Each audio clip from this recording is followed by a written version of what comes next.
how do you double? I mean, we've been talking about it throughout the business, but like, how do you double the sales of a business? I would say a lot of, well, food business sacrifice, right?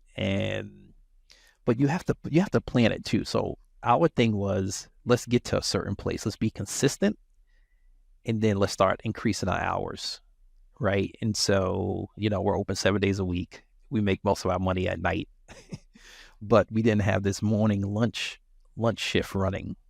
And we're like, how do we get people to work lunch? We can't find people to work lunch. And we're like, well, there's people that have kids, right?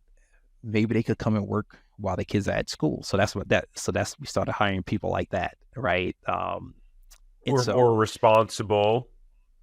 yeah, more responsible. We know that they need to leave by probably like 2:33, um, and we're flexible. So the other thing is that you have to be creative, right? I tell people you got to be creative, right? And especially now, in labor industries, you need to be creative of how you get labor. And so I'm always talking to people. We have an AI hiring tool, recruitment tool that does a lot of the stuff for us. And so we always get candidates. And even if I can't use them now, they're still in my pipeline. And once you stop recruiting people, it's going to be sometime you're going to feel it, because now you lost somebody. Even in jobs that don't turn over a lot, if you're not still talking to people, recruiting people, and you don't have a pipeline, it's once you put up that post, it might take you a while to recruit people. So we're creative so we work with people's schedules. That's what also has helped us to be consistent with our hours. So some of our other peers, when they have a drop in employment and they haven't been recruiting, they reduce their hours. So I have a store by me that they're not open after 8 o'clock. So guess what? Our sales are increasing now even more because they close and they're 10 minutes away from me because they don't have enough people. So I said, be consistent, be in excellence with the customer. And I tell people, your customer is not your adversary. Your customer is the person that's paying for a product or service that you advertise that you're going to provide. So you should be providing that product or service with a high excellence to that person. Plain and simple. I tell my people all the time, I say, you got to respect people. Well, Karriem, they were upset because we didn't bake it right. You didn't make the pizza right. I said, well, you didn't make the pizza right. So make it right so they won't be upset.